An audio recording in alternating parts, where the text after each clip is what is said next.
Hello and welcome to the second Hotline Live from Record Sport of the Day. Keith, how you Yeah. holding up? Well, do you know something? Do you ever wonder, Daniel, why you bother with football in the first place? I'm wondering that right now. I mean, that's cruel. I mean, it's almost inhumane.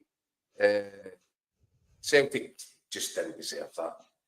And I hate to say, I'm not going to say I told you so, because I think you were closer to predicting how that game would go tonight than I was. Celtic were heroic for 94 minutes. And even at the end, even for the last 10, 15 minutes, when obviously Bayern are throwing the kitchen sink at it, I thought Bayern looked broken. So did I.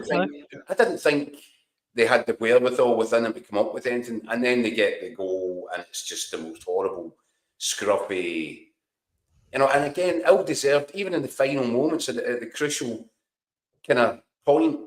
Schmeichel makes a save, which is incredible, just different class. And you think, when he makes that save, Celtic are well set, and defensively they've been so solid. Bayern running out of ideas, Harry Kane going off at half-time. But just football has this habit of, sometimes it can be, the cruelest mistress. And that's going to take a bit of getting over for Celtic fans. But I'll tell you this, I'll give you something to feel a little bit better about. As galling as that is, as much of a gut punch as that was at the end, every Celtic supporter should be walking away from this tonight. And yes, as painful as it might feel for a while, is there any Celtic supporter out there that is now not already looking forward to the next Champions League campaign, where this side goes next, what this side might be capable of achieving and doing? Because that performance there tonight, that was as good as anything I've seen from Celtic in a long, long time. You were trying to quantify what it would mean if Celtic could actually get the win tonight, and I was playing that down a little bit. One, because I probably didn't think it was going to happen, but two, because it's impossible to quantify. But in terms of the level of performance, that is something you can look at and you can examine. I just thought Celtic hardly put a foot wrong at any point in that match. And I'm going 1 to 11, subs that come on, they were to a man bordering on heroic. Yeah. You could single it. Who you got to single it? Kasper Schmeichel. How many saves did he make? Absolutely first class. But never at any point did it feel as if he was, getting peppered or. No. He was making saves, yes, but he wasn't under a constant barrage. That's what I'm saying. You felt as if Bayern had run out of ideas, run out of steam, run out of desire, even before the end. Yes, they were camped in Celtic's half at that point. Celtic had to give up a bit of territory. But at no point did you feel that they were cutting through, that, Celtic were last-ditch stuff. They were controlled in everything they did tonight. And that was what was so impressive about it. In that arena, against that level of opposition, the control, the composure, the cohesion, everything about that Celtic performance. When they had the ball, they used it superbly. Callum McGregor had run out of superlatives. Ably assisted in midfield by Arne Engels and Rio Hatate, obviously. I thought Carter Vickers as well, Keith, was just... And Alistair Johnson. Aye. Look, that's what I'm saying. You can go right through the 11 and say... Aye, you could. How excellent Celtic were. And when you get a performance like that, do you know what? I'm sure, because we've all been there, and that football's got this twisted sense of humour. So even as the clock's ticking down, there's only seconds left. You're never quite kind of certain of how this ends, and that's football. Guess it's why we love it, but sometimes it can be a hard watch. That was hard tonight. It was just not deserved. Well, as you've said, I'm sure Celtic fans are absolutely sick to the stomach, but a lot of them are getting in touch. And I should say, if you're watching, please get in touch. Let us know what you thought of Celtic's performance in the Allianz Arena tonight. Let me hit you with a few of these Keith, I'm sure none of them will be of a surprise to you. John here, what a performance from Celtic away in Europe. So proud of my team tonight. Well done, boys. Outstanding tonight, Celtic. You deserve to go through. Flying the Scottish flag proudly. Unlucky lads. William Sloan points out, could have won it in the first half, but the end is an excellent performance. What about that, Keith? Because Celtic went in half-time 0-0, 3 golden chances in that first half. Yeah, I mean, look, see if you're being hypercritical, I guess you could look at Dyson Meader and think, if he had that little bit of composure sometimes, and I think he's really improved that part of his game under Brendan Rodgers. I think he's added the numbers and added the kind of finishing touches to his play. There's a lot more composure in front of goal. I just wondered if Anton Meader was sliding in at the back post with his longer levers, he might just get touch on the ball across the face from Engels. Brilliantly worked, by the way. Tremendous bit of football to get themselves into that position. Does Adam Meader get a toe on that? Who knows? And then, the one where he's caught, he knows that Manuel Neuer is scrambling back to get into position. So I think he's done the right thing by taking the shot on early, but he's just executed it horribly. He's trying to wrap his foot around it, and it kind of comes off his toe a little bit, doesn't it? And he doesn't get the kind of contact that he was requiring. It was probably the right thing to do. I know that people will say take a touch, and in that situation, I think he'd probably take that on again. And I kind of guess, although it is Minder, so you're never entirely sure, but I think more often than not, that one nestles in the top corner. And these are big moments. And because Celtic was so impressive, I felt in that first half, Bayern obviously had an early chance. Brilliant from Alistair Johnson. How many times are we going to have to compliment Alistair Johnson on his defensive reading of situations, his ability to cover, his blocks? That was a great one to clear it off the line. And you think at that stage, right, okay, this could be similar to long spells of the first half of the first leg, but it wasn't. Celtic took the game by the scruff of the neck from that point. They outplayed Bayern Munich through the middle of the pitch. As I said, the kind of composure and quality they showed on the ball, their ability to manoeuvre the ball, play through the lines, Callum McGregor at the heart of everything, slipping passes, getting Celtic on the turn, getting them further up the field. Jota, outstanding bit of skill to set up the chance for Kuhn. This was a genuine top class, top level European performance. It is painful to see a Scottish side perform like that on that sort of platform in that arena, knowing what's at stake in the Champions League, to end it that way. If somebody wraps one in from a top corner for 30 yards and not even Schmeichel can get to it, aye, kind of shrug your shoulders like there, or at least you go at Celtic Park. There's nothing you can do about that. Aye. But for that to be the goal that puts Celtic out with what? I mean, literally 5 seconds, 10 seconds. Aye, last meaningful kick of the game. Aye. Yeah. Look, just on that, I just want to back up what you said there in terms of particularly in those chances in the first half. Celtic carved Bayern Munich open. I mean, there's been instances where Celtic and Rangers over the years have went to big European teams and got results, backs to the wall, limiting their chances, whatever. But Celtic took them on tonight and actually outplayed Bayern for most of the game. Yeah, and we said, didn't we? I certainly said that Celtic would need, if they were to pull that off tonight, they would have needed a whole lot of things to fall into place.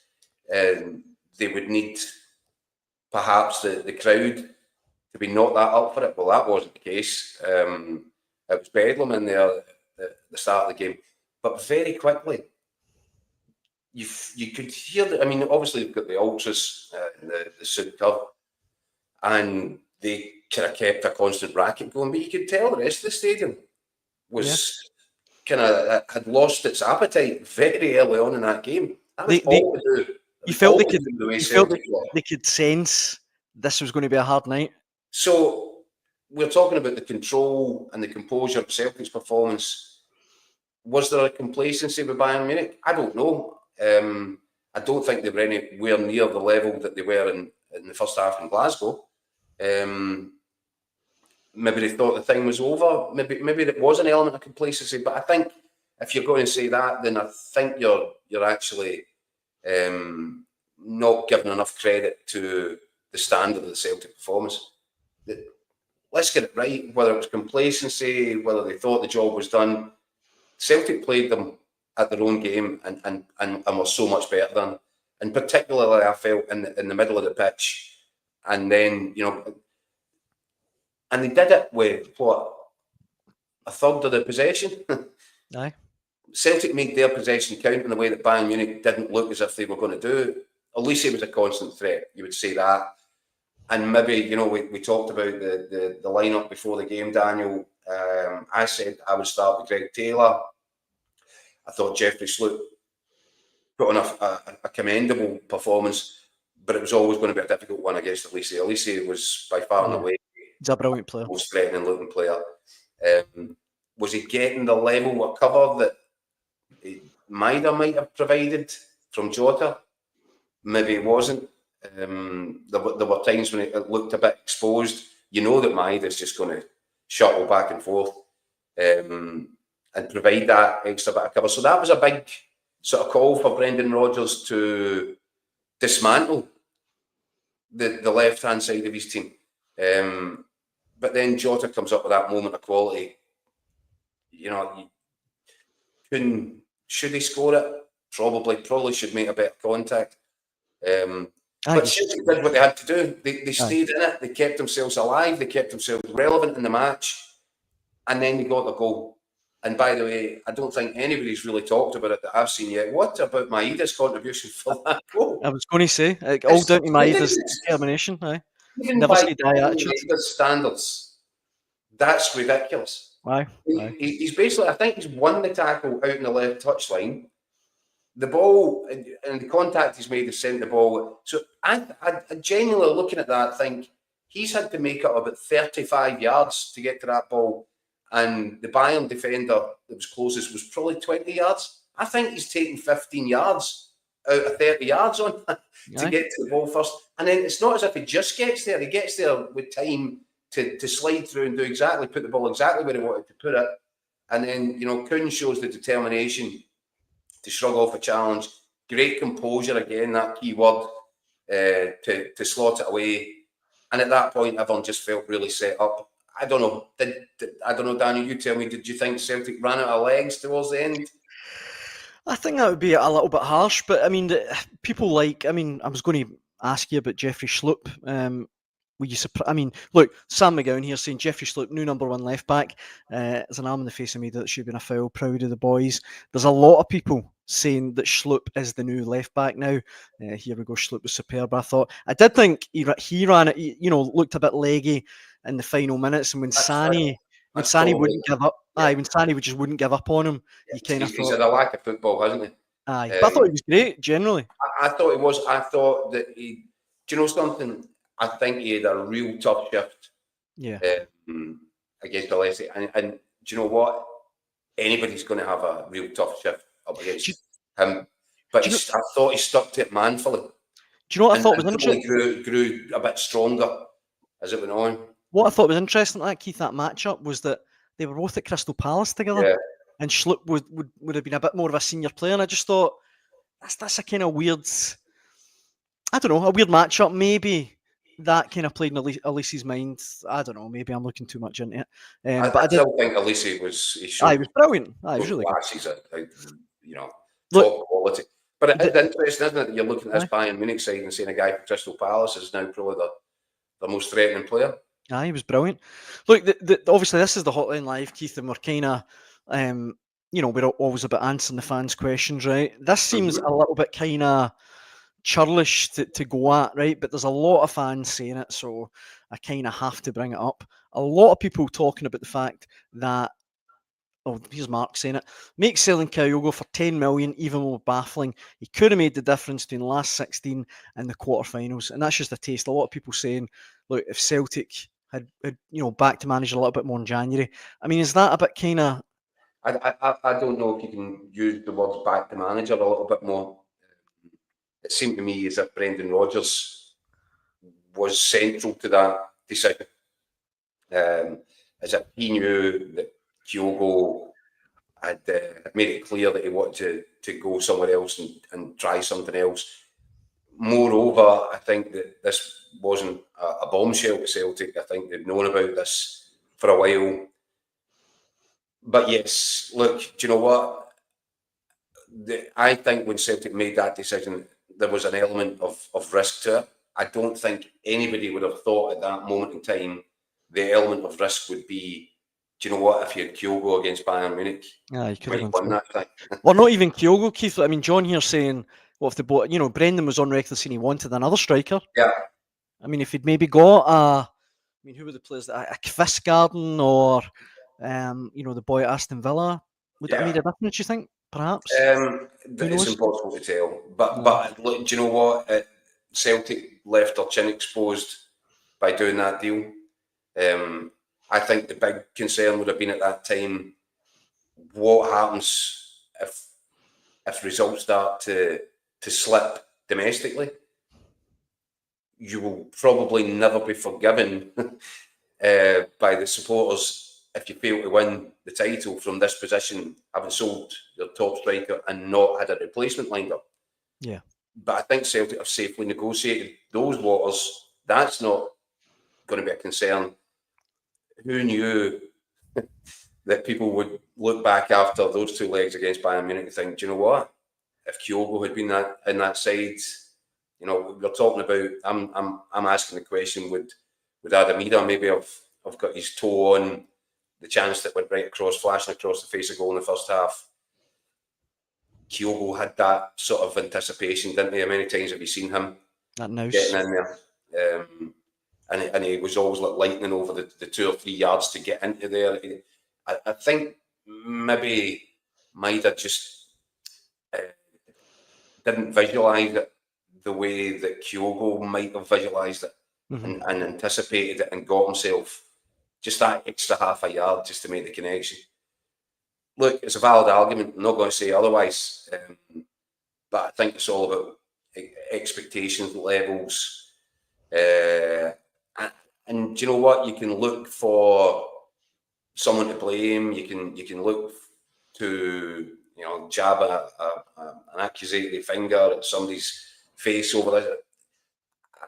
I'm not sure that's appropriate at this moment in time. I think what you should look at here is a team that have improved immensely since the start of this European campaign, who now look capable of competing, not just competing against your Slovan Bratislavas, but now taking a game to anywhere, to any team on any stage and giving them a proper contest. And patently that wasn't the case at the start when they went to take on Dortmund and ended up in the wrong end of an absolute scalping. So I think enormous credit must go to Brendan Rodgers for the progress that he's made. He said he was going to, that's what he wanted to deliver. He's delivered it. And you've just seen it over 2 legs of a tie against Bayern Munich for a place in the last 16 of the Champions League. It's been a terrific effort. There has been a load of improvement. And I think also, if you listen to what Brendan Rodgers has been saying, Daniel, he's talked about getting support from the board. He's talked about getting their backing. And he knows that there's far more quality now at his disposal than there was previously in his previous time in charge. And when he first came back in the door, they have backed him. And you saw the fruits of that with that performance tonight. Look, just going back to the actual, on the pitch events, Brian McGarry is one of a few people saying play should have been stopped when Maida got whacked in the face before they went up and scored. The Spanish refs gave us nothing. This one as well saying ridiculous decision not giving the foul Maida. If it was at least at the other end, the game stops. I mean, I appreciate we've come on here almost right on the final whistle. We've not seen a replay of it. We've not seen a replay, but I think it was Upamecano. It was. I think they were coming together with the two of them, and Maida goes down holding his face. Not seen a replay, so I don't want to sound like Arsene Wenger. Can't real comment on it, and obviously because it moved that quickly up the pitch, and Bayern ends up getting a goal. there was no chance to see that again. But I don't know. It'd be interesting. But the guys that have seen replays, let us know what exactly happened. I definitely in the comment section. Yeah, in the comment section, because certainly aware that Maida had gone down holding his face, and I'm not sure he's not one for theatrics, is he? He's as honest as the day's long. So yeah, I'd be interested. I'll be very interested to take a look at that after we've come off here, Daniel. But in the meantime, if anybody out there in the comment section can give us a clue, it'd be interesting. Definitely. And look, I know I mentioned Jeffrey Schlupp a little bit earlier on in this comment. No, we should have the capabilities to compete with the best away performance in 20 years for us. He says Schlupp was outstanding, and I'm just interested, Keith, on your take on where this leaves Greg Taylor, because I'd imagine you'd be pretty disappointed in getting left out tonight. And if there was any hope that he might still sign a new Celtic deal, do you think tonight hurts it at all? Or I mean, it seemed an odd decision to me. Well, do you know what? It proved to be a good decision, didn't it? Definitely.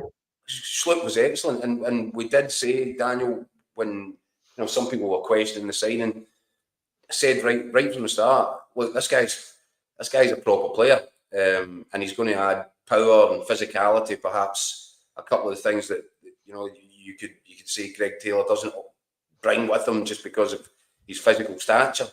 So Schlupp brings that. He's explosive getting forward, even though he's the wrong side of 30. For me, I love the way that Greg Taylor plays the position, and we've talked about it, how he inverts in to give Celtic an extra body in the midfield next to Callum McGregor. That can help Celtic control these games. It wasn't actually really required tonight, the way that Celtic were set up.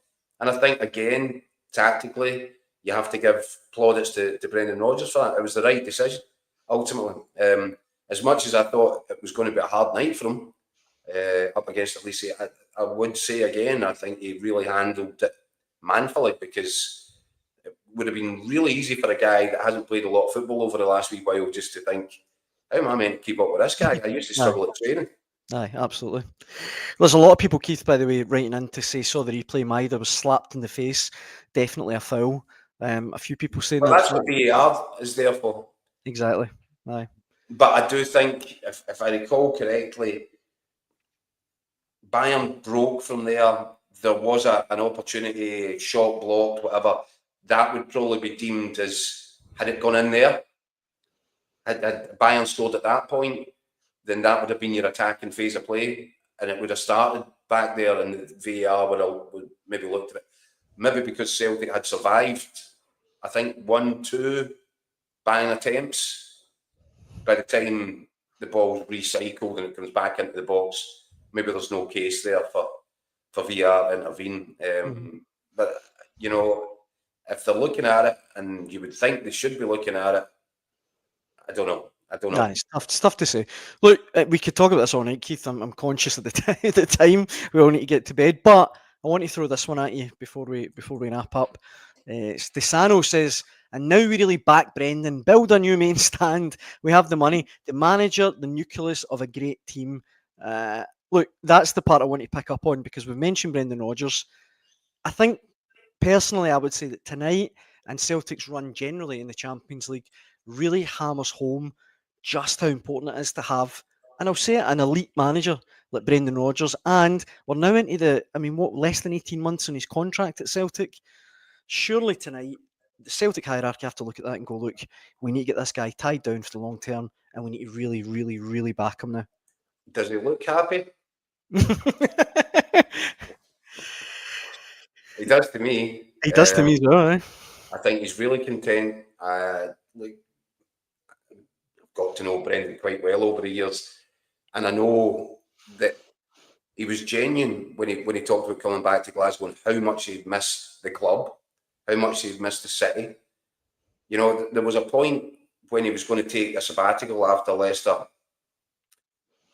but it was still the family's intention to buy. They'd actually bought a property in the north side of the city, because it was the intention to come back and raise They've got a young girl at school age, and that was the plan, purely because they fell in love with the place and the manner in which they did. Now, obviously, that became a little bit more difficult after the way that things ended the first time around. But I think you've got a manager who is really contented, who looks really content inside his own skin, if you know what I mean. Whereas he's mentioned himself, first time around, he was maybe, agitating for more and wanted to bring more and perhaps wasn't prepared to accept the parameters that you have to work in Scottish football. I think he looks like a different guy now. I think when you look at what he looked like as a coach first time around in Europe, I think he struggled with it. I think he had his own ideas, and maybe the fact that Celtic couldn't back him to the financial levels that he felt were required to make him able to compete as a coach in Europe. Maybe there was a wee element of he was, a bit upset about that, and maybe that fed into the decision to think, oh, well, I'll just go elsewhere and I'll get bankrolled and I'll be able to show what I can do if I get. And I think there's been a change of mindset there. I think that he's realised how much he missed Celtic, how much he missed Scotland, how much he missed Glasgow, and probably a more mature manager this time around, that he's able to realise, look, they are actually pushing the boat out for me here financially. They really are making an effort. And so by working together rather than, sparring with them behind the scenes, Celtic are in a better place. Brendan Rodgers looks to be in a really good place. And, famous last words, maybe, if I was Celtic or Celtic supporter, I wouldn't be overly worried or concerned about Brendan Rodgers thinking that he's nearly done his time. I think he obviously said when he came back he would do the 3 years. And when he said that, what he was meaning was he wasn't going to leave before it was up, unless Celtic told him to leave before it was up. I may be wrong, but I really don't think so. I think a negotiation with Brendan Rodgers about a contract extension wouldn't be overly testing for the people in charge of Celtic right now. I think they'd be pushing it a bit of an open door with it, to be perfectly honest. Mm-hmm. Oh, listen, I don't even know how to end this properly, but... You look deflated, Daniel. I wish it was there to give you a wee cuddle. Listen, you know me, Keith, I'm just wanting the Scottish teams to win, as long as football's the victor. And I don't think it was tonight. We will be back to do it all again tomorrow, won't we, Keith? We'll be back at 6 p.m. 6 p.m, and it could be an interesting show tomorrow, Daniel. We won't give away any more than that. Absolutely, it could be an interesting one. I would keep your eyes peeled on Record Sports social media channels, where we perhaps might, feed a little bit more throughout the day. But thank you very much for all of your comments. Get ahead of yourself now, Daniel. Pour yourself a cup of tea and go to bed. I know, I think it is bedtime. Thanks for all your comments. Thanks for getting involved in the chat and the comment section. Absolutely brilliant. We really appreciate it. Thanks for watching at home. And Keith, as ever, it's been a pleasure. Yeah, good night, Dan. You too. Thank you for watching. Hope you can join us tomorrow. Cheers.